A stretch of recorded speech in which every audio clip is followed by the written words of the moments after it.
Hari Raya Idul Adha selalu berlangsung semarak.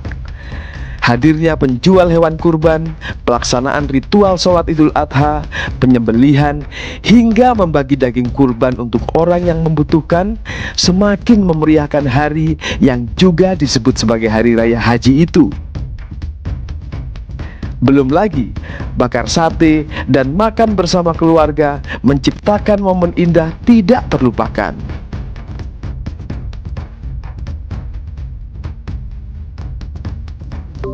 Di antara kemeriahan itu, terdapat warga Muslim vegetarian yang ikut merayakan Idul Adha. Tidak ada catatan khusus mengenai jumlah warga Muslim yang hanya mengkonsumsi makanan nabati ini di Indonesia. Indonesia Vegan Society mengklaim memiliki 160 ribuan anggota dari berbagai latar belakang. Dan semuanya tersebar di 62 cabang di seluruh wilayah Republik. CNN Indonesia Plus Minus menemui Profesor Dr. Seto Mulyadi atau Kak Seto, Ketua World Vegan Organization. Pengajar yang dekat dengan dunia anak-anak ini sudah 54 tahun hidup sebagai vegetarian dan vegan, sembari merayakan Idul Adha di setiap tahunnya. Saya 7 bulan jadi gelandangan. Kalau tidurnya itu di emperan toko gitu masih mewah. Waktu itu satpamnya terlalu keras, jadi nggak boleh. Jadi paling nyaman ya tidur di tempat sampah. Astaga. Jadi merasakan tidur bersama cacing, kecoa, kalau jengking dan sebagainya itu sahabat saya tuh. Wow. Tapi ya itu tadi makan juga seadanya. Yang jelas paling mewah waktu itu makan tempe. Nah, sayur paling murah. Kalau saya selalu juga jadi sisa-sisa bekas atau apa, sayur-sayur itu masih banyak yang mungkin banyak nggak doyan, ya udah saya makan begitu. Tapi kemudian kok saya merasa lebih sehat. Saya selama dalam keadaan yang prihatin begitu, kehujanan, nggak gampang masuk angin, nggak gampang pusing, nggak gampang kena flu dan sebagainya. Saya kan dasarnya memang lebih pada kesehatan. Ya. Bukan pada masalah-masalah keyakinan atau hal-hal yang lebih tinggi lagi misalnya ya. Jadi mungkin tanpa sadar misalnya kalau ada makanan sayuran, memang sayuran misalnya ada sayur kluwih begitu. Kluwih, ya. Nah, sayur kluwih itu wah saya pikir ya semua nih. Tiba-tiba kok di situ ada unsur dagingnya misalnya begitu ya. Mungkin pernah sedikit makan tapi setelah itu ya sudah tidak saya makan. Okay. Nah, jadi buat saya tidak terlalu kaku begitu. Jadi tidak ya itu tadi jadi kalau seolah ya ibarat seorang muslim nggak boleh makan babi, itu jelas kan itu. Jelas, garisnya jelas gitu ya. Iya, garisnya jelas. Kalau ini kan buat saya tidak seperti itu, tidak sekaku itu begitu. Atau kadang-kadang makan roti, wah ternyata baru tahu roti itu ada unsur telurnya, ada unsur susunya, misalnya. Ya sudah, nggak usah nangis-nangis, aduh, gitu. Merasa kotor gitu ya. Paling tidak yang utama buat saya adalah tadi di rumah pun ya khusus makanan untuk saya. Ya saya misalnya saya sarapan tuh full pagi itu buah semua. Pagi buah? Iya, buah semua. Siang? Nah, siang baru nasi dan sayur, malamnya juga tapi nasinya sedikit. Gitu. Kak, kalau siang itu normal ukurannya? Kenapa? Siang ukurannya normal, artinya normal, oke. Bisa dipilih ini. Pagi buah, siang normal, malamnya dikurangi nasinya. Iya, separuhnya misalnya gitu. Tapi semua sayuran dan tempe. Nah itu. Oke, Kak Seto, kita ini wawancara ini dibuat menjelang Idul Adha. Nah, beberapa kawan itu menyarankan, kan kadang-kadang Idul Adha itu ada euforia makan daging segala macam ya Kak Seto ya. Kalau menurut Kak Seto, bagaimana sih seorang vegan yang 54 tahun memandang kawan-kawan kita yang memakan daging gitu? Loh, buat saya adalah hak asasi setiap orang ya. Artinya kalau sebagai umat Muslim ya memang tidak ada larangan makan daging kan, kecuali daging babi kan. Gitu. Tapi misalnya ada unsur-unsur dibatasi, tidak berlebihan. kan itu juga maksudnya juga untuk berbagi kan, memberi kesempatan kepada kaum duafa yang mungkin ingin sekali makan daging tapi karena daging mahal, nggak pernah merasakan. Nah, yaudah untuk semangat beliau itu sharing, Iya, berbagi itu yang menjadi lebih utama. Iya. tidak ada apa namanya istilahnya itu masing-masing juga harus tahu porsinya. Yang kolesterolnya sedang tinggi ya Iya. ini, kolesterol sedang tinggi ya jangan ditabrak aja. Prinsipnya selalu gembira. Tapi gembira ini juga panduan jaga kesehatan. Yaitu singkatan dari huruf GEMBIRA. Gembira ya. Ya, apa itu G? Gerak, jangan mager. Jadi setiap pagi ya tradisi saya setelah sholat subuh Jalan atau lari langsung? lari. Kalau jalan kurang nendang saya. Nah, E-nya emosi cerdas. Jaga emosi. Jadi emosi itu marah, boleh marah. Nah, saya kalau marah kepada anak bukan bentak, bukan banting pintu, tapi sayang, ayah marah. Waktu itu kan janji sholat subuh, janji nggak pukul-pukul adik saya. Marah sedikit senyum sambil membelai kepala anak, itu penuh persahabatan dengan anak begitu. Dan itu jantung nahannya kita gimana? nggak deg-deg-deg gitu. Nahannya gimana itu Kak? Kita kan kadang-kadang kalau marah itu kan gitu kan. Kadang-kadang kalau mau meledak, saya kadang mau meledak, ledakan di kamar mandi. Saya kalau udah masuk kamar mandi mau mandi, nyanyi. Nah, misalnya nyanyi lagu anak-anak bukan lili lili lili, lepas saja lili lili lili lili. Gimana bisa ditiru? Lepaskan Bisa ditiru. plong rasanya. M-nya, nah tadi makan minum teratur dan makannya berkualitas, yaitu nabati. Berkualitas nabati. Kenapa sih diidentikan dengan nabati menurut Kak Seto? Berkualitasnya kan ada misalnya seafood, ada gitu-gitu Pak ya. Ya udah, karena itu saya dasarnya pengalaman kan. Setelah kadang-kadang waktu dulu misalnya seafood, daging, waktu SMA buktinya wah gampang marah, gampang ini misalnya gitu, mau berantem misalnya. Tapi sejak itu saya merasa nggak punya musuh, nggak ada dendam, gampang memaafkan dan sebagainya. Gembe, B. B-nya, nah ini bersyukur. Jadi saya waktu jadi gelandang begitu bangun, lihat kiri kanan bukan, ya aduh kok saya, alhamdulillah, saya masih hidup, saya masih bisa melek mata saya masih bisa dengar. Begitu saya bangkit berdiri, wah kaki saya masih kuat. Nah, saya kan nyambi jadi kuli kan, ngangkat 50 kilo juga masih bisa. Jadi bersyukur. Nah, I-nya ini yang sering orang lupa. Istirahat. Jadi saya tidur sebagai bagian istirahat itu teratur dari dulu sampai sekarang rata-rata 7 sampai 8 jam. Berarti mulainya jam 9 sampai berapa? Ya, kalau mau sholat subuh ya kan saya meniru Rasulullah kan habis isya kan istirahat. Nah, saya kalau bisa 9 setengah 10 lah paling itu. Nah, kadang-kadang siang juga ada tidurnya lagi. Nah, saya di tempat sampah saja bisa tidur pula sampai pernah disiram satpam gara-gara kesiangan ya. Tapi itu siapa satpamnya itu?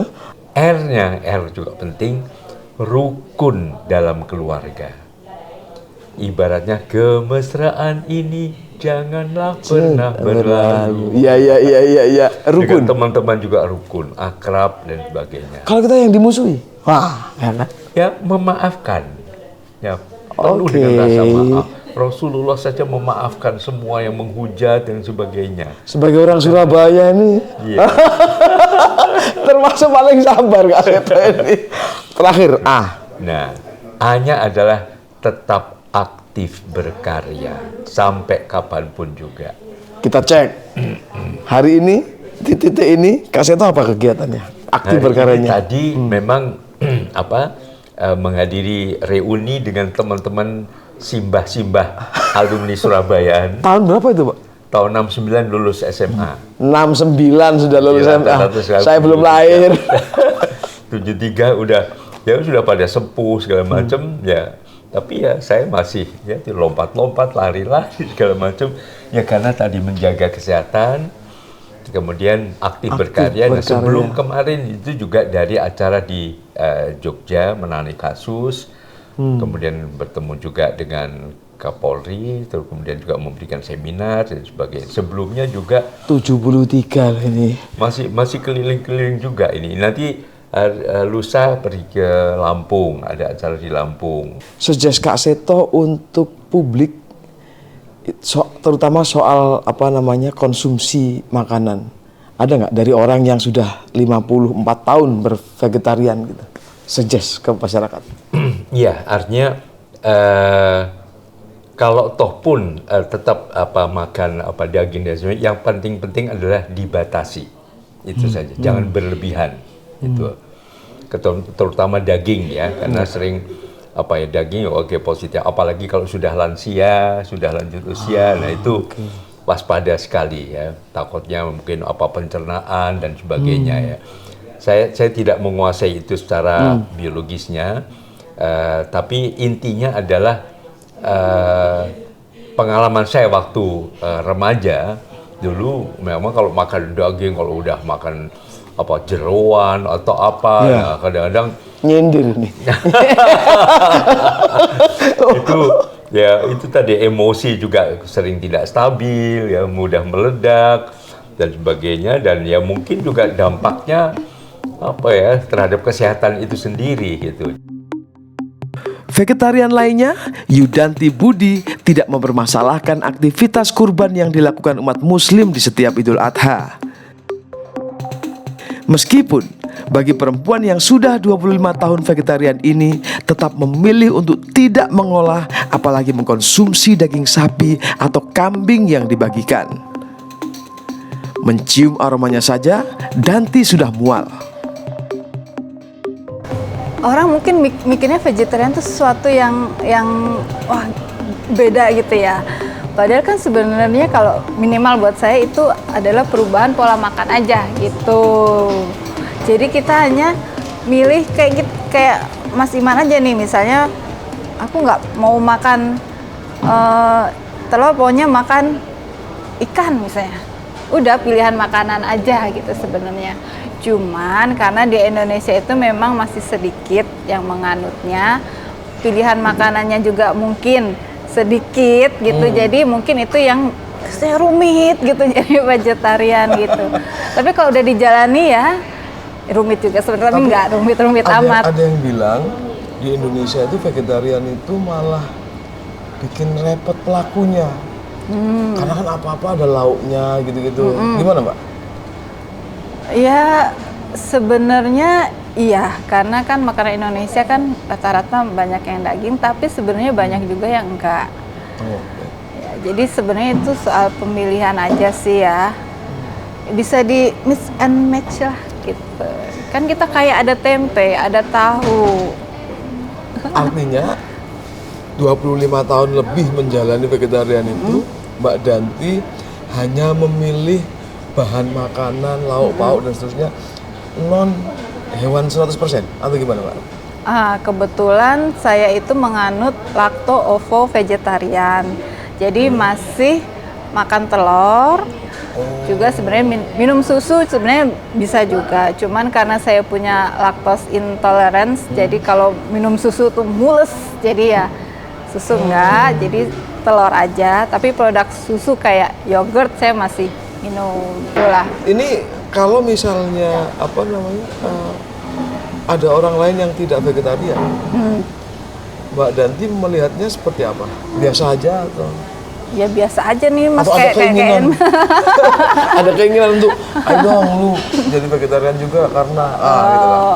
Enggak lah ya, kan maksudnya gini, kan vegetarian itu kan sangat pribadi ya kalau menurut saya. Saya bukan pengen banyakin umat vegetarian gitu. Kan enggak ya, umat vegetarian banyak itu enggak. Jadi itu masalah pribadi, pola makan tergantung kan, orang nggak tahu kita kondisi tubuhnya kayak apa gitu kan. Jadi ya kalaupun mau jadi vegetarian ya dari diri sendiri, dari keinginan sendiri, tahu kondisi tubuhnya kayak apa, vegetarian ya nggak apa-apa. Artinya orang rumah, suami, anak-anak juga terserah ya, dia mau niru ibunya Terserah. atau Nggak ada yang vegetarian kecuali saya di rumah. Oke, Mbak, tapi ada yang apa namanya bilang bahwa kawan-kawan vegetarian dan vegan itu hampir sama atau beda sih? Beda. Vegan. Jadi kalau vegan itu strict ya. Jadi dia benar-benar nggak mau telur, nggak susu, nggak, pokoknya produk hewani nggak mau, kuah, kaldu nggak, pokoknya semua yang berbau itu. Ada yang sampai menjadi gerakan. Betul. Nggak suka kalau ada orang itu makan daging karena proses penyembelihannya misalnya katanya kejam segala macam. Menurut Mbak Danti gimana? Nah, itu kan menurut saya kembali ke tujuan masing-masing orang menjadi vegetarian gitu ya.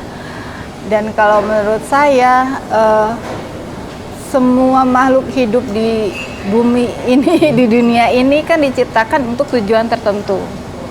Jadi kalau kayak mungkin hewan, sapi atau kambing itu emang ditujukan untuk sebagai bahan makanan manusia gitu ya. Jadi itu bagian dari keseimbangan alam. Kan manusia itu kan puncaknya rantai makanan. Dan itu kan tetap harus ada supaya bumi ini seimbang gitu. Jadi kalau menurut saya ya Fine aja ketika ya, ada proses itu ya. ada proses itu ya nggak apa-apa, itu bagian dari.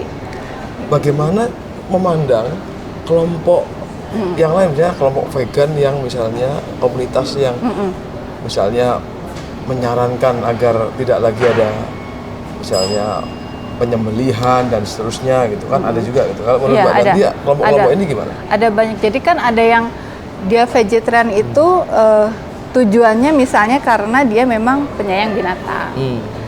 Dia sangat empati pada penderitaan binatang yang sedang disembeli. Dan ada pula yang dari pecinta lingkungan. Biasanya karena memang peternakan itu membuat emisi karbon yang tinggi gitu, menghasilkan emisi karbon yang besar gitu, peternakan sapi itu. Kambing, segala macam itu Ya, karbon yang dihasilkan banyak ya. banyak. Jadi concernnya ke lingkungan. Kayak kalau menurut saya ya nggak apa-apa juga sih, maksudnya ya udah gitu ya.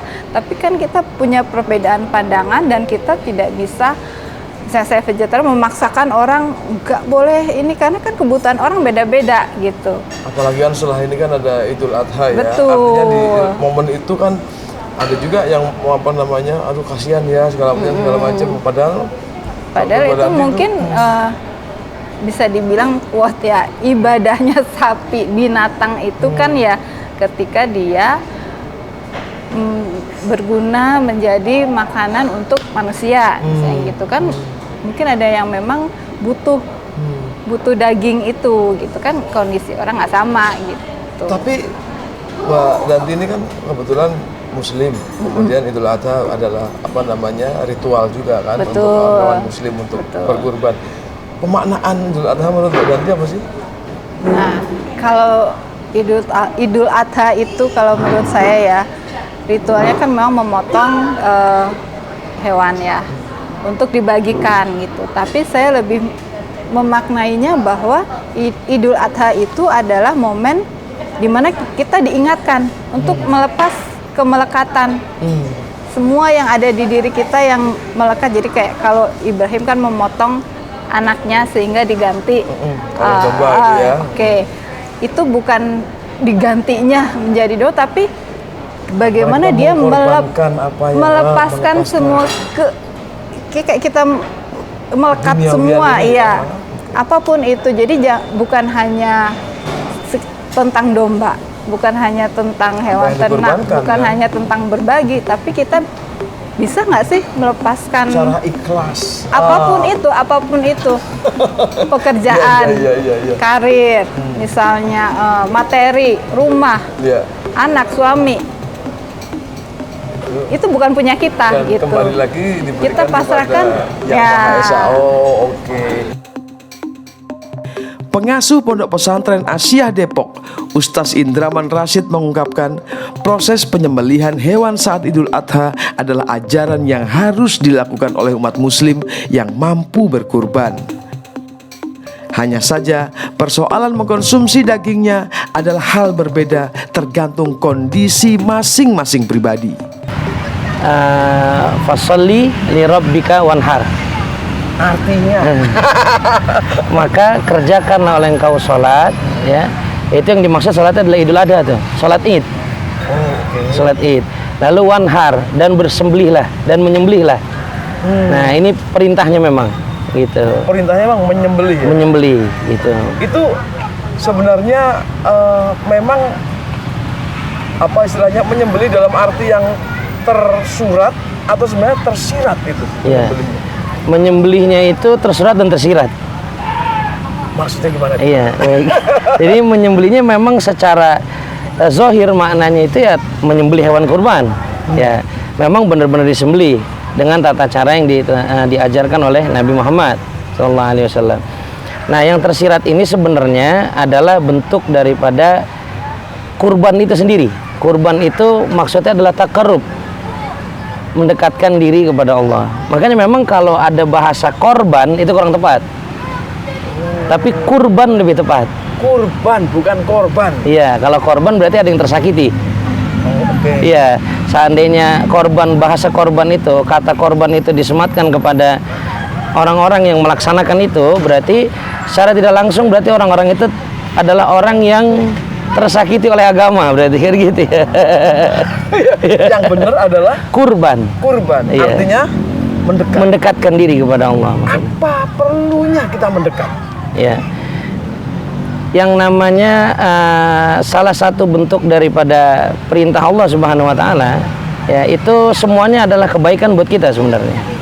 Nah, sehingga apa perlunya kita mendekat, karena itulah seseorang itu bisa menjadi orang yang lapang hatinya kalau dia bisa mendekatkan diri kepada Allah. Kenapa harus dengan binatang? Iya. Jadi sebenarnya bukan dilihatnya itu adalah nominal deh. Ya. Gimana? Gini. Iya. Jadi ini kan selalu yang bersanding disampaikan oleh Al-Qur'an itu adalah bagaimana kita bisa lebih memilih Allah ketimbang dunia. Itu ya. Ya, kuncinya sebenarnya itu. Jadi ketika seseorang bisa mengeluarkan hartanya yang sedikit, ya, untuk kelak sebenarnya itu akan menjadi manfaat saat dia perlukan di sana. Jadi bukan sesuatu yang dia buang sebenarnya, gitu. Nah, ketika Allah meminta sesuatu yang bersifat sangat disenangi oleh manusia, ya, secara tanda kutip ya, orang itu lebih senang dengan, ya, kalau kita bilang bicara uang ya misalnya, gitu, nominal atau harta atau apapun. Ketika itu diminta, lalu orang ini bisa mengeluarkan demi perintah Allah, berarti dia sudah bisa memilih Allah daripada dunia, gitu. Hukumnya apa tadi? Hukum- Wajib atau Hukumnya itu sunnah muakkadah, sunnah yang dikuatkan, sangat dikuatkan. artinya? Jadi sunnah itu kalau sudah masuk dalam kategori muakkadah, itu berarti sunnah ini apabila kita mampu mengerjakannya, lalu kita tinggalkan, dia terjatuh hukum makruh. Mampu kita tinggalkan, jadinya makruh. Makruh, gitu. Kayak gimana tuh? Iya. Jadi Kita awam kita. Gimana? iya, makruh itu berarti adalah suatu hal yang ketika kita kerjakan Allah tidak suka dengan hal itu. Nah, ini sekarang ada penggeseran bahasa nih, Mas nih. Jadi kadang mampu itu orang menilainya adalah sekedar ya. Ya, jadi seperti kalau seandainya Allah sampaikan ittaqullaha mastata'tum. Yang bertakwalah kalian semampu kalian, gitu ya. Tapi kebanyakan mampu ini dipahami oleh orang itu dengan sekedarnya. Udah gini aja deh, gitu. Nah, ya. Jadi sebenarnya mampu ini adalah selama kita masih diberikan akal, berpikir, kesehatan, ya, kekuatan untuk kita bisa usahakan Maksimal. semaksimal mungkin. Nah, itu gitu. Tapi bagaimana dengan ini kan kadang-kadang ini ada yang tidak makan daging. Ya.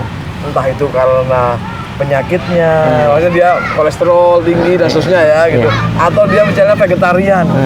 Memilih untuk vegetarian. Itu kayak gitu gimana? Iya. Jadi kalau kita ngelihat kita acu pada firman Allah, gitu ya. Bahwasannya Allah Subhanahu wa taala itu memerintahkan, ya ayyuhalladzina amanu kulu min thayyibati ma razaqnakum washkuru lillahi in kuntum iyyahu ta'budun. Nah, ini ada kalimat Allah perintahkan kita untuk makan yang baik, lalu ada ikatannya dengan harus bersyukur. Maksudnya seperti apa nih?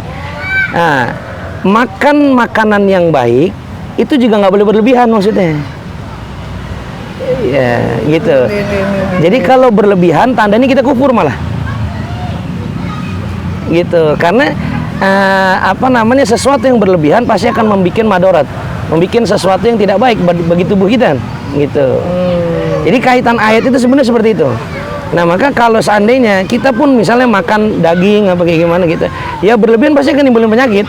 Jadi apa yang sebenarnya apa yang halal tidak boleh kita haramkan. Apa yang Allah halalkan tidak boleh kita haramkan. Jelas. Tapi ketika kita sakit, ya, maka itu menjadi haram saat itu untuk dia karena madorotnya. Cuman yang jadi salah, jangan kita yang kalau misalnya kita memilih untuk bervegetarian, jangan menyalahkan kalau orang yang makan daging. Iya. Gitu. Iya.